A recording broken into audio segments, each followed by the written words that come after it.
Manny, you made the case several times yesterday for AJ Preller to be extended. What was your reaction to the news that he has been? He got extended? As you can tell, I'm looking for my phone. Is that what happened? Yeah. Yeah, he's signed. Yeah, so I had to. Should have spoken 3 months ago or something. I don't know. Yeah, I mean it's awesome. It's awesome. Like I said, just about time, and really happy. He's our guy, and somebody's deserve it is totally him. Welcome to Marty Time TV. I am Marty Cassavell. That is AJ Cassavell, and that is Darren Smith. The crew is back together. Thank you guys so much for joining me. By the way, no, Manny Machado, you should not have spoken up 3 months ago because it gave us 3 extra months of speculation as to whether or not AJ Preller was going to sign an extension or let it play out and then leave for the Rockies or some other team. How you guys doing today? Good. The first normal day of camp, I think. It was the first day where there wasn't 16 different things happening. So it was the first time I really felt like I'm in Peoria. I think I might make my debut at the Moon tonight. Oh, wow. Whoa. All right. Wow. Well, it's always a pleasure to say hello to AJ. I don't know when the last time it was that the 3 of us were on the same broadcast together, but I'm guessing it's been many years. So it is a pleasure to be reunited. And you never know, AJ, the day's young. I mean, we're sitting here. It's the middle of the afternoon. You might have just jinxed your afternoon when it comes to AJ Preller. Who knows what he's capable of? I feel like I should go to the Moon then, because that'll make it more likely something would happen. You should go to the Moon and then turn off notifications, right? I can't. By the Can't way, no. Next time, AJ, this is what you're gonna do. Next time you're there, see if there's a nice spot for you to go ahead and broadcast. Because Darren does not believe me when I've been trying to explain what the Moon has turned into. It's been a couple years since he's been to Peoria. It's changed. It's bizarre. Completely different. It's completely different. I lasted all of 1 beer. Plus, I was not happy with the beer selection. So that to me that's the equalizer when it comes to how long do you stay.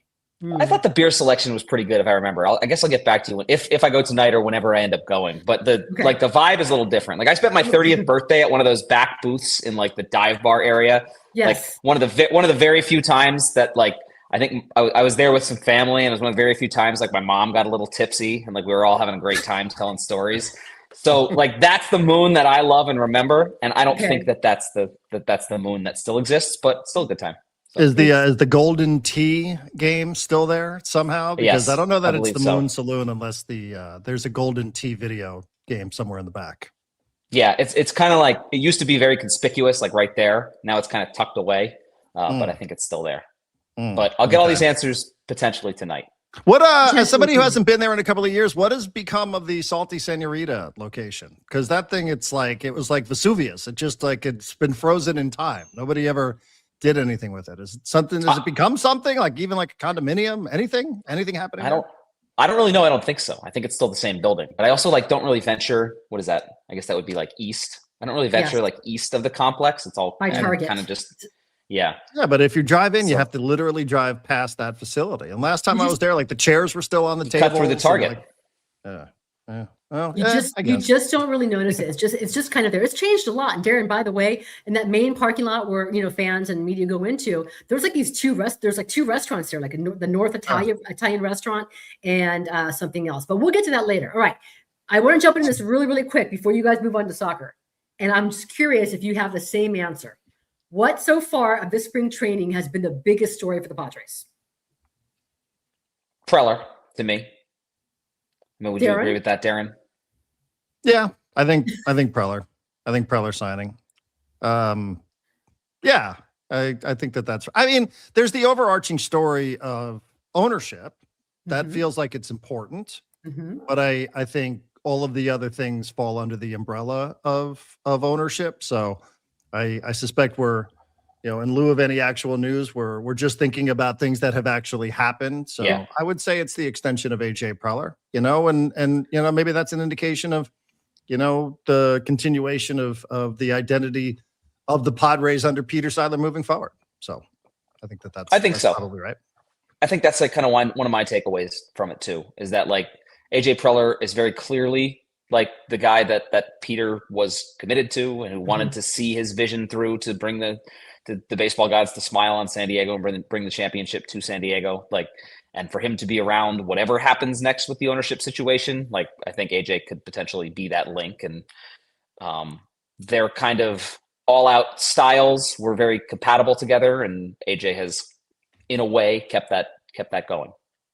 Yeah, I think that's well said, and you know, I mean this respectfully. Like, in some ways, I think AJ Preller is more of a reminder for many of us to Peter than perhaps even people in his own family. You know, and I don't say that to, you know, to be disrespectful. Obviously, these guys go back, you know, 60, 70 years, whatever. But in some ways, I think for a lot of people that pay attention to the Padres organization, at least for me, it's felt that way. So, you know, I do think that's part of what the news is with AJ Preller as well. So, you know, love him or hate him, like he's, you know, he's around for another couple of years. So I think that's probably a good thing for most fans. Most, I would guess, not all. I think it was kind of notable too that John Seidler spoke for the first time, like to the media. I think he's given, you know, since he became the chairman, I'm aware, and maybe I missed it, AJ, but I think I'm aware of one interview that he gave to, I think, to AC in the beginning. He had never been part of a scrum before, so him speaking and talking about the ownership stuff and the fact that it was going to happen sooner rather than later. At least he hopes it happens. I thought that was rather notable. I mean, there were Padres fans who are wondering what he sounds like. They had absolutely no idea. They just haven't heard from him. So that was rather interesting yesterday. Was it yesterday? It was yesterday. It was yesterday. Who knows? Now, they all blend together out here. They do. Now, a volume of moves. Preller has made just a volume of moves. I can't even keep up. Has he made an impact move yet, in your opinion? In spring training? In spring, I would say like impact move, probably not. Impact being like a guy that will like potentially tilt your season, but like you do need these kinds of guys on the roster, and you need these kind of guys in camp to be like their team is better than it was. I don't know which of the 5 guys he signed in the last 3 days are going to be the impact guys, but I do know that like at the very least, if I don't know, if German Marquez isn't going to make the roster because Tristan McKenzie earns it, well then at least you've made Tristan McKenzie earn it. It's a kind of a volume play, and I think that I go back to last season when you had guys like Jason Hayward, Martin Maldonado, who I looked at and were like very clearly not going to be the guy, and you wonder like maybe you platoon them, maybe you put them in the right spot that would work, but I just think there's a bigger variety of options now, and you enter the season. Look, I mean, they finished what was it 3 games behind the Dodgers last season, or 4 or 5, but whatever. They were in the mix. They were tied in August, and I kept wondering to myself if they had made these moves with the offense before July 31st, could they have been in better shape? They probably would have been in better shape. Now maybe the Dodgers win a few extra games as a result, but like that cost them last year playing all those months with guys who were just zeros in the offense in the 7, 8, 9 spots. Like, I just think it's a deeper group this year, and they kind of made that a goal of theirs to have a better spring competition. Because now if Nick Castellanos doesn't hit, then Ty France is there to take his spot. Who's a very good defender at first base and has some versatility. And if I think I've liked what I've seen from Miguel Andujar, but if he's not hitting, then he loses at bat. So yeah, it's what you should be doing as a GM. Even if there hasn't been that impact move, I don't know that impact move is out there to be had. And you said 5. Let me think. So France, Castellanos, Canning, Marquez, Buehler. Those are the 5? Yes. Just the pop quiz here, because it's, I mean, there's a chance somebody's watching 3. over the holiday that didn't even, keep tabs on all the different moves. No disrespect to Padres.com or Marty Time Television or Prior Territory. But there's a chance somebody's watching is like, wait, what 5 moves? Yeah. What have I missed here? Because like you can't even keep up. Something gets bumped off the top line. You're like, wait a second. I didn't know they got Canning. So yeah, I mean, it's been a lot. I mean, I think you're right. I think you buy yourself, not only do you bring in bodies, but you also buy yourself a little bit of time, right? Because certain people aren't going to be ready to go out of the gate 100%. And now you've backed yourself up a little bit with some actual bodies. So I think that's probably right as well. Do you think that is there more coming? There's always more coming. I think that there's a chance. Here's what I've said a few times. I think that they've set themselves up to have a roster that if there isn't some sort of trade or if there isn't some sort of shakeup coming, it would be completely fine. They can enter the season with this roster, likely with whoever winning what the competitions that exist, which I think are at first base, DH, bench, and then in the rotation. Like, they could be just fine. But I don't know. I mean, AJ Preller is pretty standard at doing something toward the end of spring training. That's become kind of a staple of his springs. Say it, AJ. That move, that giant move is coming towards the end of spring training, right? We spent so much. You don't think so? I would guess no. I would guess no, but I'm never going to be surprised. I'm never going to be surprised. That's such a classic line. I will never be shocked to anything is always possible, and I'll never be shocked to be surprised. It's sort of the Padres philosophy. Yeah, it's just kind of how it goes under Preller. Yeah. Is any of this? I'm kind of curious because I listen to smart people like yourselves all the time talk about you, Darvish, and the fact that this contract at some point we would expect him to walk away from. Is any of this related to the money that had been allotted for what happened to Cassavell? Is he gone? I don't know where he went. I don't see him. I don't see him. That was such a great question, Darren. Such a great question. He just wanted to bail. I'm just curious because I hear about the money and the savings and all that sort of stuff because at some point it will become official. But I do wonder when people say he's going to end up saving the Padres X, Y, or Z as AJ is back. I'm kind of curious if any of this is related at all to you Darvish's potential savings, the savings potentially on you Darvish's contract. Yeah, I was ducking out of the stream, so I didn't have to answer that question. No, I don't know. I don't know if the Padres know. I don't know if the Padres know what the savings will be. I don't know if the Padres know what the specifics of a negotiated voiding of the contract would be. AJ has told us multiple times that that's kind of irrelevant to the spending and the additions that they're making right now. But how could it not? How could it not have an impact if the number that you're spending is going to change?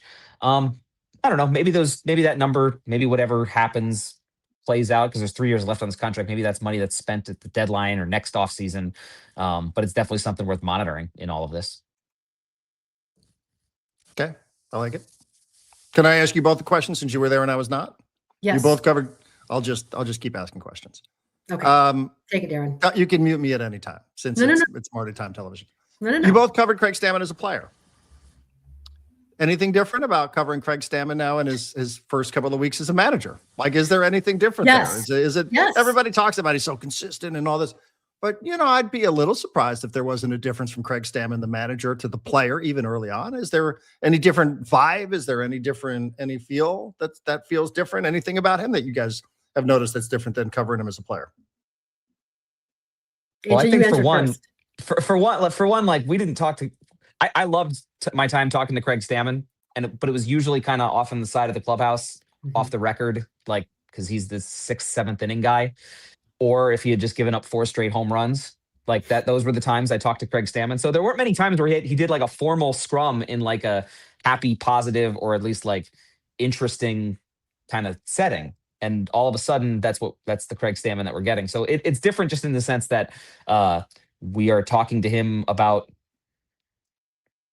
We're talking to him consistently and about things that matter, but I really don't think I've noticed his like tone change. I think I've always thought he's a very good communicator, and I've seen that the way he interacts with people in the clubhouse as a teammate. I wondered if he would kind of take on maybe more of a detached manager kind of style in terms of how he did things. That may very well be coming. I mean, he's not in the clubhouse I don't know if I've seen him in the clubhouse yet because that's the player's spot. But on the backfields, he's joking around with the guys and he's laughing and he's smiling and he seems to be being himself. So, like, to short answer your question, no, I don't think I've noticed a different Craig Stamen. I wonder. I don't know. You lose 4 or 5 straight games. Maybe one of those games, some sort of bullpen decision goes awry. Then do we see it? But so far, I think it's been more or less the same, other than the fact that like. We're not talking to a 6th, 7th inning guy anymore. We're talking to the manager of the team. Marty? I would completely agree. Now, I will agree on what AJ said. I haven't seen him in the clubhouse either. And I'm watching closely how he interacts with the coaching staff and with the players. And there's a happy vibe. Listen, with spring training, there's almost always going to be a pretty happy, positive vibe, right? Guys are a lot looser, but and this is as far as him being candid, when you ask him a question, he will actually answer the question, which I appreciate. All right. So when he's asked about, do you like your pitchers having personal catchers. He will, well, no, I don't. They shouldn't have personal catchers, which is interesting because Nick Pivetta said that he was going to tell Craig Stamen that Freddie Fermin was going to be his personal catcher. He only wants one guy. He doesn't want multiple guys. He likes that relationship and guys getting to know him. But I appreciate how very direct Craig Stamen is. And when you talk to the players, they say the same thing. Like they want to be treated like adults. You don't need to blow smoke when things aren't going well. And I just think the way he's a lot more candid with them about shortcomings and the plan than I think Mike Shildt was. And Mike Shildt was just always positive. You can't be that positive. Nothing's that positive. It's just different to me. Right. Like the old saying is that you hire somebody that you want them to kind of be the opposite of the person that they're replacing. So is there anything there that you would point out that feels like it's different or the opposite of the person that he has replaced?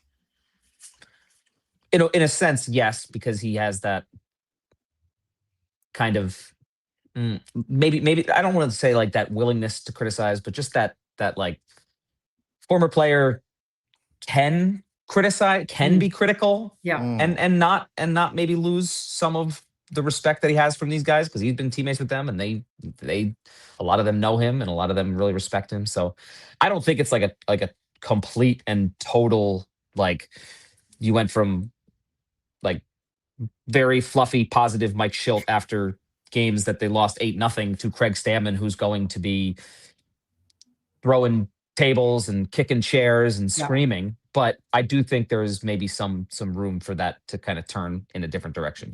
Over under 3.5 ejections this year for Craig Stamen. I don't think he's ever been ejected in his career.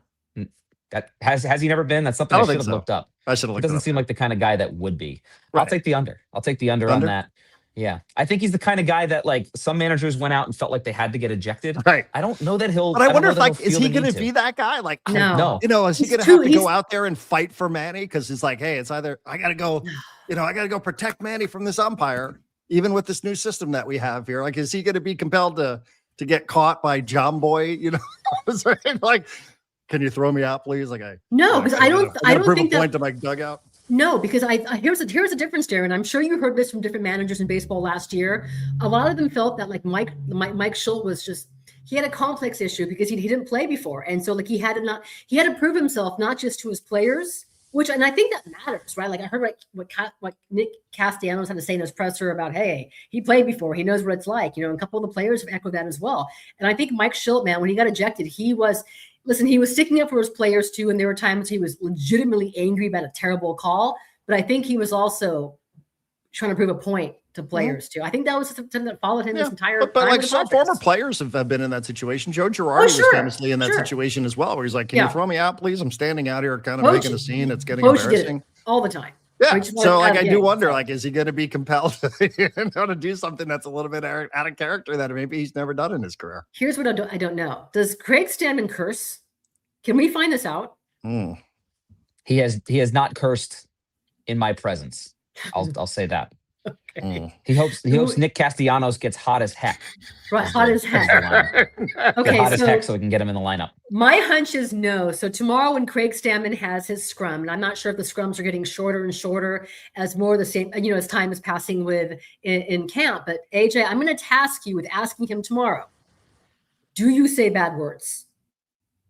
Have you ever said? I don't think you have. That's like when the players are off for the WBC and we're really scrounging for topics. That's when that question's going to save that question. March 8th. Perfect. Write it in your. And sometimes you have to like judge the reaction too, because he's obviously been around and exposed to a lot of cussing in his career. So sometimes you got to read that room and just see, does he have any reaction if you drop an F-bomb in his presence? Yeah, Marty, you're good at that. You should do that for sure. Yeah.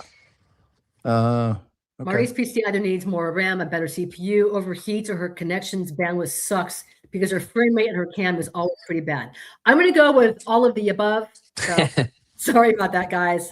I'll have to switch to the Mac, my other Mac. This is the PC's on its last leg, and that's what I'm used to. All right. I have another question. Can I ask another one? Because now you can help me out since I've been thrown into the deep end on the Prior Territory podcast here. So I was asked yesterday about the offensive identity of the team, right? like it's a different manager. We heard a lot at the end of the year about slug and all this sort of stuff, and nobody wants to bunt anymore. Everybody's sort of sick of that. Not a good offense. 28th, I think, AJ, in home runs hit last year. 28th in homers, 22nd in slugging. Yeah, not great. No. You can play for a run in the 6th, and if you want to justify it, saying, hey, we've got this great bullpen, wonderful. But nobody really, I don't think, wants to lead the league in sacrifice bunts. What does it look like this year? Like, who are they? Are they going to stick to some of the principles that made them successful last year in terms of, contact and such? Or do you think that they're going to start again and have a different approach and a different identity? I think you just asked the most important question of the Padres season. Because, I don't know, I guess health of the pitching staff is something that's important, but that's also something that you can control to an extent, but can't control. So, assuming some health in the pitching staff, how are the Padres good this season? How are the Padres a contender? And it's having a better offense and having an offense that slugs more. And they have spoken repeatedly about wanting to maintain those strengths, the contact, the situational hitting, which they did a great job of last season.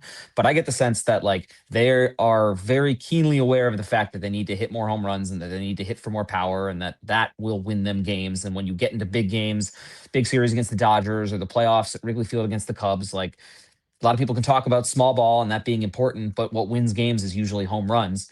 And I think there's more power just to be tapped into by a change in philosophy. And they're not coming out and saying, we are changing our philosophy.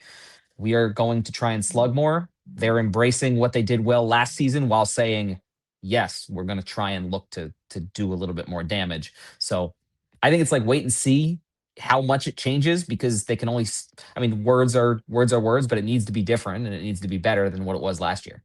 Right. And when you say that, when you talk about adding slug, right, that sounds to me like it's almost equal parts personnel and approach. Fair? Yeah. Right? You got to get a little bit of health. Be. Jackson's got to be healthy and Ramon Laureano for a full season. Sure. But in terms of you don't need to go out and find a 40 home run guy. Some of that is a little bit of health. Some of that is, okay, like personnel, but it's also what are we doing around here? And for me too. Yeah. It shouldn't be. It should be more personnel based, right? You think about it, but the way the Padres were last season, I think I tallied it up. It was 67 combined home runs, Tatis, Merrill, Machado. That number is fine. Those guys had fine seasons last year. All of their OPSs were 800, 750, in that 775 range. But can it just be 90 home runs among those guys, and then an 820 combined OPS? And then all of a sudden, that's one of the better offenses in baseball? I think it can be. Those guys are good enough for it to be. It might be asking a lot. They have to be healthy for that to happen. And I think a big part of that last year was Jackson, because I think he's my pick for, if he's healthy, to have a real kind of standout season. But that, I think it's that's where you start it. And then you maybe bring in some other guys I don't know, Nick Castellanos can run into 15, 20 home runs, even if he's having a rough season defensively and not having a great on-base percentage, and that takes some of the pressure off those guys to hit 30 home runs apiece. So it should be mostly, I think, about personnel, but I also think with this group of guys, they should have been better than 28th last year. And I don't know if that's an approach or if that's philosophy, but I think it'll be different in 2026 because it didn't work in 2025. You mentioned Jackson. Jackson talked about growing into his power, and he did something different this offseason. His offseason, his nutrition, something was different. He wouldn't exactly tell us what it is, but what are you expecting from Jackson, and where does Jackson fit best in this current lineup, especially with no more Luis Arraez batting first or second? Well, I think he's the second or third best hitter, or he's one of the three best hitters, so he should be in the top three spots. I would put him second against righties and third against lefties. We still don't know what Craig Stamen's lineup preferences are, but Jackson had that awful stretch in the middle of the summer. I think it was early July, and it was shortly after he had gotten that concussion. And you kind of wonder how much were those effects? Was he dealing with those after that? And then did he just kind of get in his own head once he got into those struggles? If you kind of take that out and just look at what he did in September, and then in the postseason, he came to play at Wrigley Field. He was probably one of the best players on the Padres during that series. I think he should be an all-star this year. I think he should be in the number 2 spot in the lineup against right-handed pitching, batting behind Tatis. And that's if you're an opposing pitcher, that's what would scare me most as an opposing pitcher would be to see that guy hitting up there. I don't care that he's not walking a ton, that his on base percentage isn't great, because I don't think you have that guy to put in the number 2 spot right now. And so you put your second best hitter or one of your top 3 hitters in that spot and just let him mash.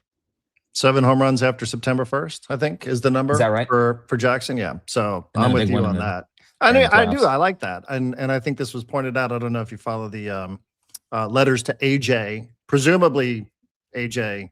Different Preller. AJ? It might be AJ Yeah, Cassavell. I don't think he specifies. he but- does not. So I would say that that's still open ended. But I love AJ what Ellis, he said too. last year. He said something really smart. Like he's also says a lot of things smart. But he said, hey, think about when you face the Dodgers. Everybody knows what's coming out of the gate 1, 2, and 3, right? Mm-hmm. Like it's here's Ohtani and Betts, and I know he was down last year and moved around, but for the most part, you're like Tony Betts Freeman. Tony Betts Freeman, right? Yeah, then it feels like you're always like one of those guys coming around again. Like it just feels like they're always lurking around the corner. I love that. Like I think that's just the way you present yourself. Move in there and then whatever afterwards. But I'm with you. Like I think Jackson's that's a pick to click. I don't want to keep you too long, Darren Smith and AJ Cassavell, but a couple things. Both Joe Musgrove and Michael King threw yesterday. How did they look? How did they come out of their respective sessions? Marty, you're acting like I had enough time to make it to the backfields yesterday when they were making all those signings and AJ Preller got extended, and I was Never mind. writing- Okay. I wrote 5 Marty's got stories. some B-roll. Do you want her to? From to- the B-roll, I watched the B-roll and both were in the clubhouse today and said they felt fine. So Okay. from what I've heard, they're fine. But today was the first day in like maybe It was 3 normal? or 4 days where Yeah. I got to go out there and watch on the backfields, and I Oh. enjoyed it. But I haven't done that. I didn't get to do it over the weekend. Too many moves, too many things happening, too much time in that windowless media room off to the side of the complex. Windowless, yeah, exactly. But I love it. hopefully you had enough of the little snacks, the peanuts and the chips and whatnot. I know. No, none of Well, those say the snacks. first day, like most of the team, I was gone. I fled yesterday through a monsoon, windy monsoon, and a hailstorm to get back to San Diego. But today was normal, right? Less media, more TV people are gone. Just you, Dennis, AC, you guys are back to normal. You've reclaimed your space. You don't have to get there too early to grab a spot. It's good to have us gone, isn't it? I have a little name tag right now, so I have my spot in the corner. But yeah, it's because I don't need to get there early anymore. I can do my pre-spring training day stuff at my Airbnb, and then I'll get there at. So I'm good on that. But yeah, it felt like a normal day. Unfortunately, like you said, some of the big guys threw yesterday, and I missed all of those. But I enjoyed getting out in the backfields and seeing some guys like I don't know. I hadn't seen Garrett Hawkins throw. I don't know if I have ever seen him throw. So that was not like little things like that you associate the early days of spring training with. Has Craig Stamen asked you for your lineup yet? Has he asked you where certain guys should bat? No, but I haven't asked him those questions yet. So we'll see. We'll see if that's what he comes back at me with. You should just volunteer it. Just be like, yeah, I'm ready for it. I mean, in hindsight, I could have done that because I do have opinions in the lineup, but no one cares. Well, no. Some people care about my opinion, but the manager's opinion is the one that matters. Right. And will you give it when he does ask you for that information? Whether he yells at you at a presser, will you say, "Listen, this is what you should be doing. Go talk, give it back." No, because I don't presume to know more than they do. Like if they really want my take, I'm happy to give it, but I don't presume to say that this is how it should be. I did have some takes on the lineup last year. I'm sure I'll have takes this year. Yes. But yeah, it's fun covering a new manager, and like I have no idea what Craig Stamen's tendencies are going to be. Maybe I'll agree completely with all of them. It's crazy covering a new one just this soon. It really is. Let's see. Walker Buehler spoke today, right? Mm-hmm. How strange was it to see him in a Padres uniform, and what did he have to Weird. say? And are his spring training pants as tight as his regular season pants? I think he was talking. I don't know the specifics of this, but he was talking with some of the clubhouse people about his uniforms, and it may have been related to the pants. He may have been trying to get the right size, because he had literally just gotten there at the time that we talked to him. So, yeah, I mean, it was kind of jarring to see him because he's been part of he's been involved in some very big moments in Padres Dodgers history. He started that. I want to say it was Game 3 that the Padres won in 2024. The game that. Like I remember thinking he pitched really well, and the Padres just they got some bad ball luck and took advantage of some things. And I remember thinking oh man, they might go on and win the World Series. That was a Walker Buehler start, and if they were roughing him up the way they were. He had that no-hitter in Mexico, or started that no-hitter in Mexico. Like, there's a lot of like very Dodger specific memories that I remember of Walker Buehler, and then I saw him in Padres Brown. It was did a little double take. So I mean, I kind of already gave my opinion on like what the signing is. I don't know if it's like if he's going to be 2021 Walker Buehler again, but it's a guy who has upside, and if you can hit on him, like, there's options in the rotation, and that's kind of what the Padres need. Darren, any follow-ups for you? Well, I haven't seen it. I haven't seen any of these guys either. I would say I do not like the trend that baggier uniforms are coming back in the style. And this is just more a question about civilization in general. I'm not going to give in on that, so I'm not going to be going back to baggy trousers, in case anybody cares. Okay.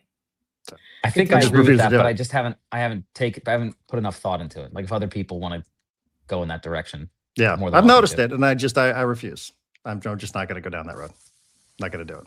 Going to be like Marty. I'm just going to rock bell bottoms, and every 15 years or so they come back. They'll come back. They're back. Yeah, except in my case, they're slimmer pants. Okay, Neil, I did not go to Olive Garden with Preller or by myself because I left my gift cards at home and I meant to go to Olive Garden. It's probably the worst dining experience this trip I've had in my life. No Olive Garden, no Cracker Barrel. I completely failed. But I did take a brewery recommendation from AJ Cassavell, the one brewery in Peoria, and it was very, very good. It was fantastic. I went with Jake Gariani from CBS and his cameraman, and we had a good old time. So thanks for the recommendation. And sorry about no Olive Garden. Yeah, we may have even been there at the same time. I think we were. We were eating inside. I was there with my wife and son, and you were eating outside, but we were there on the same day. So, yeah, I mean, I love it there. I think it honestly, the first time I went there might have been with Corey Brock. So if it's Corey Brock brewery recommendation, then it's probably pretty good. Corey Brock, shout out. Plaque on the wall. Corey Brock, shout out. All right, Darren, AJ, the floor is yours. I can just go ahead and take a water break, a coffee break. Do you guys want to go ahead and talk anything soccer right now, any European soccer right now while I just hydrate? Go for it. Well, there were some interesting Champions League results, or games at least, but I was more just interested. Like, I am as casual an SDFC fan as there is, but I am a fan, and I enjoyed the games that I went to last season, and have not followed it all in the off season. So Darren came ready with questions for me. Like, can you give me like the 1-2 minute synopsis of like what changes, like on roster wise, like what has changed in the off season? What should I expect? I know Yepe's back, right? Like, that's my Yepe's yes. Okay. The engine. Well, then the foundation is good, but beyond that, right. The engine of the vehicle has remained intact. Yeah, I mean, the big story I think is Irving Lozano, Chucky Lozano. Does not appear like he's going to be part of the future. What they've said seems to be holding up. He didn't play in CONCACAF Champions Cup. He's not going to be part of Saturday's roster. So I think they're still trying to figure out a solution there to find out what's next for Chucky Lozano. I saw an interesting slide, and I presume this to be actual, not like one of those fake memes, although you never know anymore, like what is or isn't real on the internet. But his brother apparently had some things to say about him, which I thought was odd. What else? They brought in some younger players. I think they're going to go with a little bit of their younger talent from the jump. Players like Manu Dua, right? A center back who was very impressed by him. Incredible player, probably sitting on a good chunk of change when he ends up being sold to a European club somewhere down the road. Luca Bombino, same thing. They brought in a couple of interesting players. They brought in a Scottish player. His name is Lewis Morgan. A lot of goals in his career, 71 goals in his career, 34 MLS goals. So he's had some health issues, but when healthy, he's one of those guys that you would expect to contribute in goal contributions. So he's pretty good. Also a player named Bryce Duke, who I don't know much about, but I'm going to learn a little bit more about here in the next couple of days. So just reinforcements, squad depth. Anders probably going to need a little bit of help. Pellegrino for a full season, who was productive in his time when he was given opportunities. So, I think it's good. I still think it's a top 4 team in the Western Conference for sure. I mean, can they replicate 63 points on top of the West? Kind of hard to do. But I do think that they are a top 4 team for sure in the Western Conference. How do they view the challenges of going into a season now with CONCACAF Champions Cup and with like building on last season at the same time while playing more games? Because as like someone who's fairly MLS illiterate, but like understands the cadence of a soccer schedule and what a lot of games does to you, that would seem to me like it's it's a little bit of a challenge. So you said they reinforced the roster depth, like goal wise. Like, is there some kind of understanding of how they're going to attack the season? Same. In terms of like priorities, now that you get through that opening round against Pumas, which was pretty impressive, right? Winning 4-1 at Snapdragon. By the way, I was at Snapdragon today tasting a lot of food. They did one of those annual, like, come in and taste all the food that we're going to be. So a lot of influencers around there. It was amazing to watch in the wild. Apropos of nothing. That said, I think that they're, listen, I mean, Toluca's are an incredible challenge. It's at elevation. It's at a higher elevation than Mexico City, right? They just played and looked for where they are in their season, understandably a little bit exhausted, tired legs at the end of that match against Pumas in Mexico City. And then now you have to go to Toluca, which is 50 minutes outside of Mexico City, but at an even higher elevation, the highest elevation in North America. So you're talking about 8,000 feet. Yeah. So, listen, they've only had 3 weeks of training, now 4 weeks of training. And they certainly looked the part. But man, it was real. Like a lot of our Scandinavian guys, they're not used to playing, like up there 5,000 feet, 7,000, 8,000 feet of elevation. So I do think that this is a tournament that they would love to have a little bit of success in, especially now that they've gotten through the opener. It was sort of a no lose thing. I think, seeing like Pumas and Toluca in some ways was a little bit, it was just a different challenge if you saw a couple of these like Caribbean teams that you're not too familiar with. And then if you lose it, everybody's like, wait, what? Like, who did you lose to? You lost to some team in Trinidad? Like, what's that all about? So, I do think having teams from Liga MX, it gave them a little bit of a different perspective on it. Especially now, like you're going against the 2-time defending champ in Toluca and, you're playing at elevation and you could just let it rip. But I absolutely think that they approach everything with the same, same energy. But I think they're really into it. Like, I think winning at Toluca and like playing well there is a big priority for them. So I think they'll navigate it. And on paper, the pre-World Cup schedule doesn't look all that daunting.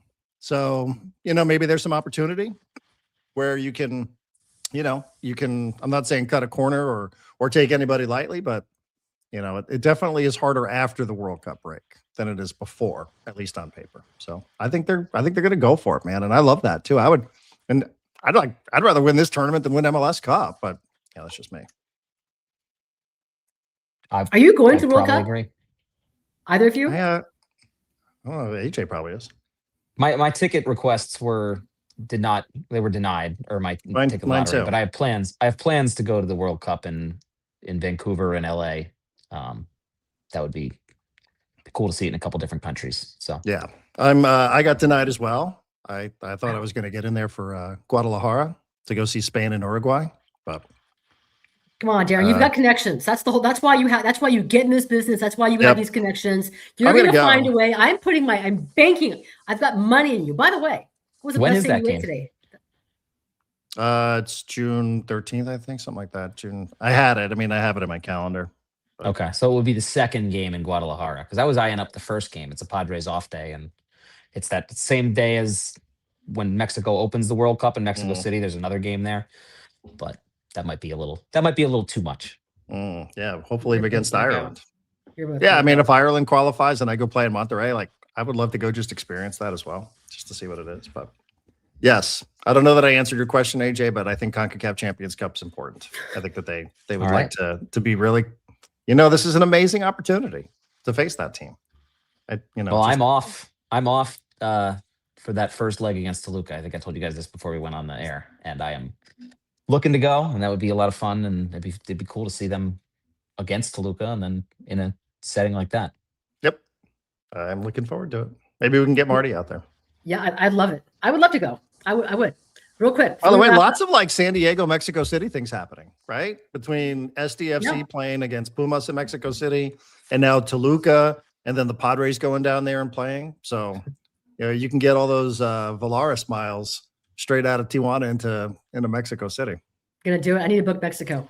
The last time I went, I got to do that. The last time I went, that was the pot. So much has changed. Different manager, different uniforms, No more sombreros. Do you remember that? They all wore sombreros, and they used to beat the. You weren't in pinata Mexico after a City in win. 23? What year is it? Was I think I don't remember anymore. I was. Wasn't that was the year, Monterey? right? That was the the Walker year. Nelly Buehler- Cruz and Soto. There was that famous Yeah. picture of them in their Yeah. City Connects. Yeah, and Matt Chapman. Yes, not Matt Chapman. I'm Okay, getting all okay, mixed yeah. up. Because then there was the Yeah. Monterey trip where Walker Carpenter. Buehler pitched 7 no-hit innings or whatever it was. That was Andy. Was, That was like his Dodgers debut, right? A combined no hitter. I was there. Andy Green was the manager, so I was there for that one too. They've had some very interesting trips to Mexico. I can't wait for this next one. I've Any enjoyed last them. thing I'm before looking we wrap forward to it. up? Darren, what's the best thing you ate? Best new item you ate at Snapdragon today? I showed some self-restraint. I just had some Crack Shack chicken. So Self-restraint. Then Well, why do that's you good. go for that is very good. Yeah. delicious? There's one. Shout big out to name. Dan Pena. He's the owner. He's a good buddy of ours. So yeah, it was great. I went with what I knew. Other people were having like the aguachiles, and some people were having caviar. Like I didn't even know they served caviar. But other people were a little bit more adventurous than I was. I Okay. just went with a brisket sandwich and had some jerk chicken. Okay, It's good. Yeah. sounds good. It was I'm good. It hungry. was very good. Sounds good. My Guys, influencer for the day. I love it. I appreciate AJ, you how's both. Liverpool doing? You happy? You excited? You guys aren't in this round of Champions League, are you? No, they qualify. I was actually in Australia for the last round and watched with Liverpool New South Wales chapter and had a great time there. But they qualified for the next round. They've been terrible in the league to the point where like Yeah. I've almost kind of put my eggs in the Champions League basket, and we'll see how that goes. Terrible being, I don't know, just maddeningly inconsistent in a league where like a lot of teams are inconsistent. So at least they still have a chance to qualify. But I've not enjoyed this season very much, but there's still a lot of potential there, and they've been better in the Champions League too. So. Yeah. Yeah, absolutely. As your manager is quick to point out, given that they were just in Europa League 2 years ago or whatever. So, which might be where they're headed right now at this rate. Yeah. I got this crazy gig. You'll appreciate this, and then I'll shut up and go away. So I got this crazy gig coming up on Sunday where Barcelona, Real Madrid, it's like a legends match. So it's like a lot of like the older players, right? They're totally out of shape now. They're like in their late 40s and 50s and such. And it's in Los Angeles, and they're broadcasting it on KFI in LA. Oh, cool. So it's like a major station. Like it's a Who's major going to be there? station. Who's who are some legends? Ronaldinho, Rivaldo, like Carlos Puyol from Barcelona. So like, there's all sorts of I've got these notes all over the place. Luis Figo, I think, is going to be playing. Guti from Real Madrid. So yeah, I got this crazy gig, like this crazy opportunity. That's really cool. This legends match, first time ever in the United States. They've done it like 10 times around the world. So see, that's They're in cool. their Those are all the 40s guys and that got me into soccer. Those are like as I was getting in and like around like after the 06 World Cup, like those are a lot of those are the guys. So yeah, exactly. That's I really mean, still awesome. Ronaldinho. He's got this big belly now, and it doesn't look exactly the same. And these guys will certainly be out of gas. By the time you roll around to the end of the first half. But every once in a while. Yeah, you give. I think they play. I think they might play 80. I think it's 240. Yeah, We're not so sure. They're They're kind of figuring this out on the fly.